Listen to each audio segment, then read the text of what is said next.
Сәлем достар, бүгінгі видеода осындай детский косметичка тігетін боламыз. Бізге косметичкамызға екі детальдан осындай екі матадан кесіп аламыз. Бұл астыңғы және үстіңгі бөлігі.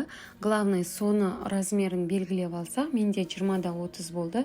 Одан кейінгі қабырғасын биіктігін 16 см қыламыз да, ал ұзындығын осы 1 см тігіске орын қалдырып, былай 4 қабырғамен айландыра өлшеп шықсақ болады. Немесе сантиметрдің көмегімен өлшеп лентамызды дайындап аламыз.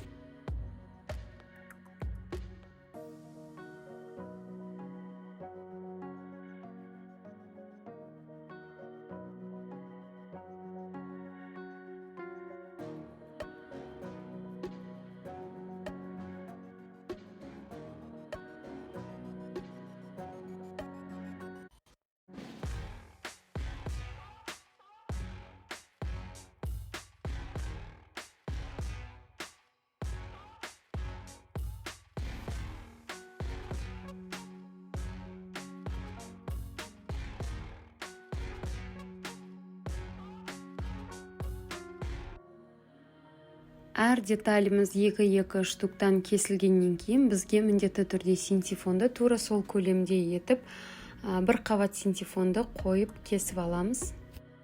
Одан кейін біздің косметичкамыздың басты 2 деталі 20-30 болып кесілген. Соған міндетті түрде осылай паутинкамен мен видеода көрсетіп жатқандай етіп қойып, әр слойдың ортасына паутинканы қойып, жақсылап үтікпен басып жабыстырып аламыз.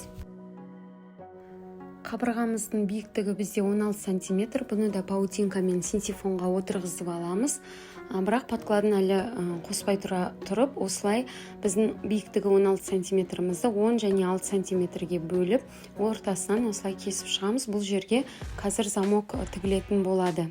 Екінші подкладка бөлігінде осылай кесіп шығамыз. Артық синтифон, артық шығып тұрған паутинка сияқты бізге кедергі жасайтын артық жерлерін бәрін кесіп алып тастаймыз.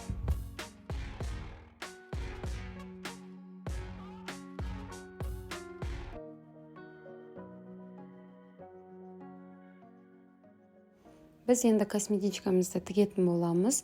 Бірінші бізде осы ручкасын солға қаратып алып, тігіп шығадымыз. Оңға қаратып, оны қазіргі бөлінбеген қабырғасы бар ғой, артқы бөлігіндегі. Соған тігетін боламыз.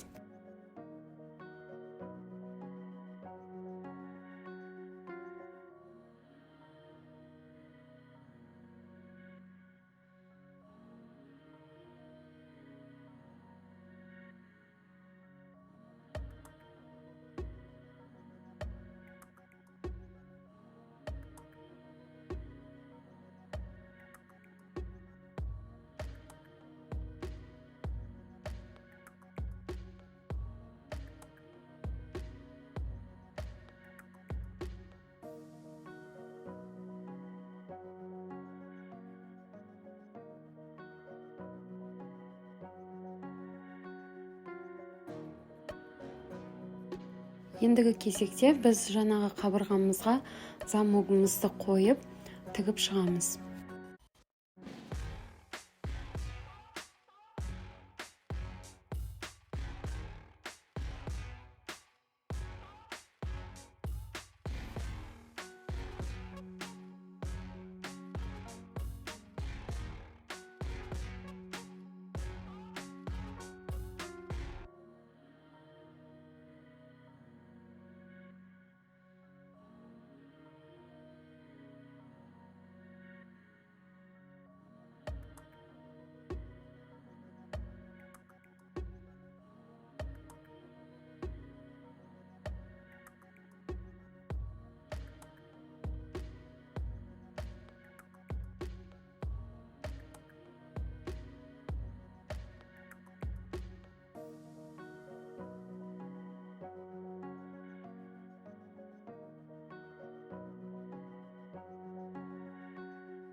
Замогымызды тігіп болғаннан кейін біз подкладкасын, ішкі матасын тігетін боламыз. Дәл осылай оң жағымен оң жағын беттестіріп қойып, сол тігістің үстінен жүргізіп өтеміз. Замоктың екі бөлігінде осылай тігіп болғаннан кейін бізде оң қаратып осы екі астыңғы мата мен үстіңгі матаны дұрыстап қолымызбен тартып отырып 0,1-0,2 мм деп астырып тігіп шығатын боламыз.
Одан кейін біз замоктың қалған бөліктерін подкладкасымен синтефон және басты матасын бәрін бірге қосып 0,5 мм осылай тігіс жүргізіп өтеміз. Артық жерлерін бәрін қиып алып тастаймыз.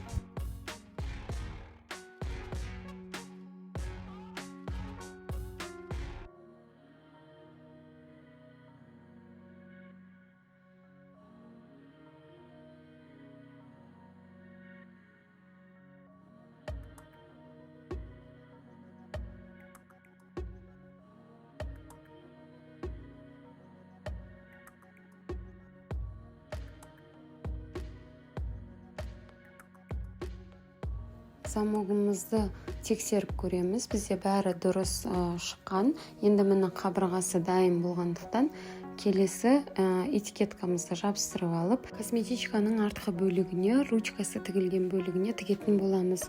Ручкасы тігілген бөлігінде байқасаңыздар, әлі подкладка тігілмеген.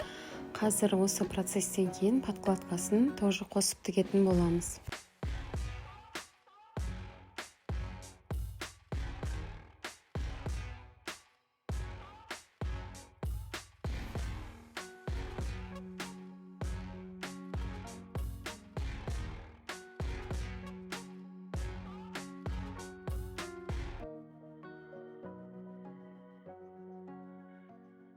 Подкладканың бетіне қаратып қойып, дұрыстап тоже 1 см көлемінде тігіп шығамыз.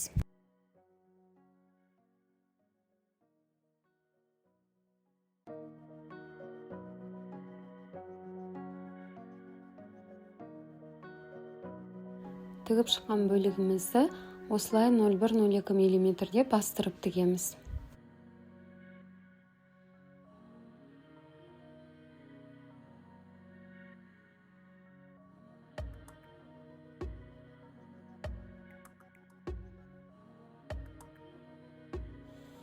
Келесі кезек бұл біздің қабырғамыздың басқа бөлігін осылай тоже 1 см көлемінде тігіп шығамыз.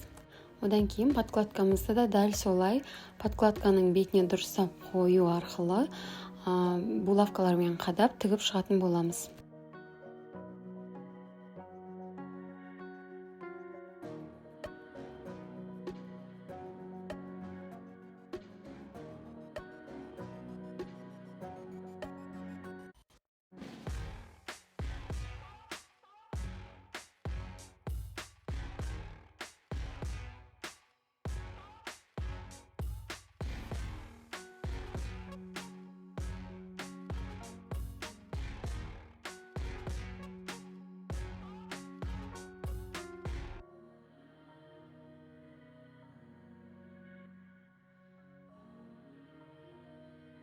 Міне біздің қабырғамыз толық жалғанды. Енді дәл бағанағыдай осылай бастырып тігетін боламыз 0,1-0,2 мм көлемінде.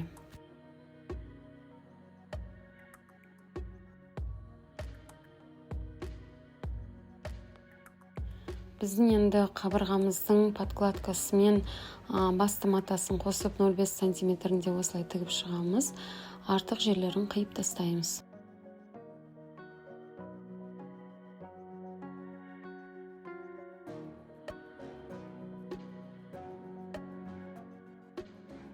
Косметичканың шеткі бөлігі, яғни қабырғасы бізде дайын болды. Енді бізге осының үстіңгі бөлігі мен астыңғы бөлігі осылай қиып, насечкалары дайындалып, синтифонмен жабыстырылып қойған. Енді бұны 0,5 мм көлемінде бастырып тігіп шығатын боламыз.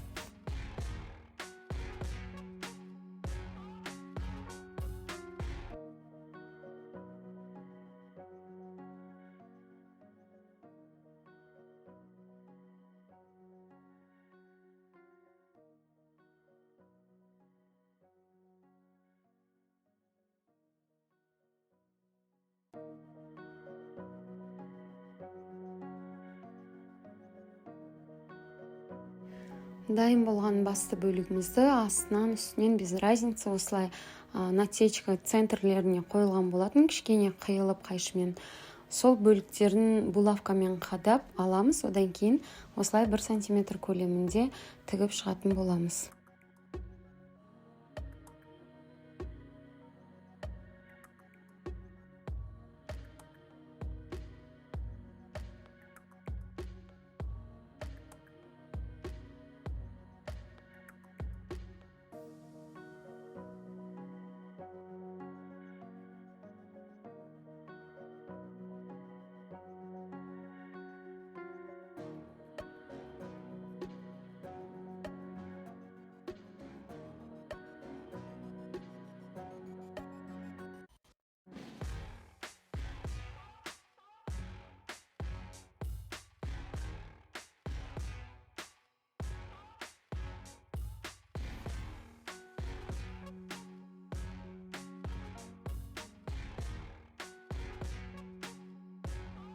Екінші артқы бөлігінде дәл солай белгілеп алып тігіп шығатын боламыз.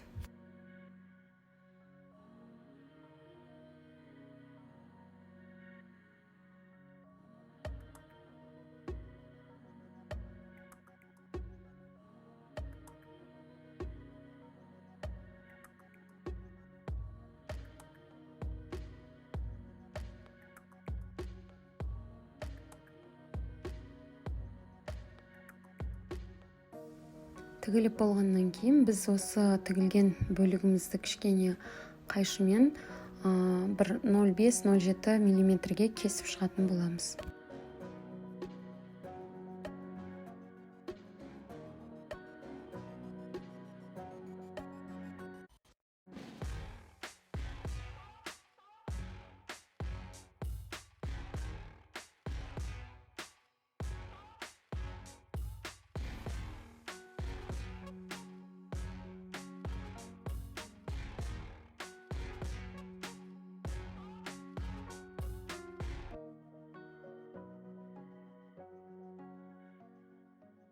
Біз енді косметичкамыздың тігілген бөлігін жабу үшін осылай өзінің ішкі матасынан ширинасы 3-4 сантиметр осылай ұзын лента кесіп аламыз. Бұл жерде менде трикотаж матасы. Кәдімгі ұзына кесіп алдым. Енді сол матамның басты бөлігін кішкене қайырып, осылай тігістің шетімен тігіп шығатын боламын.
барлық тігістің бойымен айналдырып тігіп шығып, осы біздің бастаған бастапқы бөлігімізге келген кезде сол қайырылған бөліктен кішкене асып тоқтаймыз. Закрепочный шов жасап, осылай артық жерін қиып тастаймыз. Енді біз осы тігіп шыққан бейканы осылай екі қайтарып, бір кішкене қайтарамыз видеодағыдай, одан кейін тағы қайтарсақ, біздің тігісіміз мүлдем көрінбейтін болады. Тігісімізді полностью жауып тұрады. Қолдарыңызбен осылай реттеп отырып тігіп шықсақ болады. Немесе новичоктарға қиын болып жатса, онда бірінші булавкамен қадап алып, қолмен тігіп шығып, инемен, одан кейін барып машинкамен тігіс жүргізіп шықсаңыздар, өте аккуратный, әдемі болып көрінетін болады.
Біз уже бейкамызды толығымен тігіп шықтық.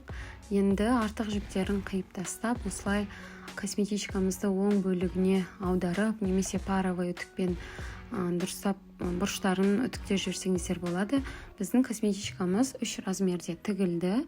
Бұл кішкентай қызға заказ болатын. Бұның ішіне әр нәрсе салуға болады, даже киім, кешек, немесе кішкентай резинка, аксессуары или даже ойыншықтарын салып қоюға да болады. Өте ыңғайлы. Ұнаса каналға тіркеліңіздер, лайк басыңыздар, комментарий қалдырыңыздар.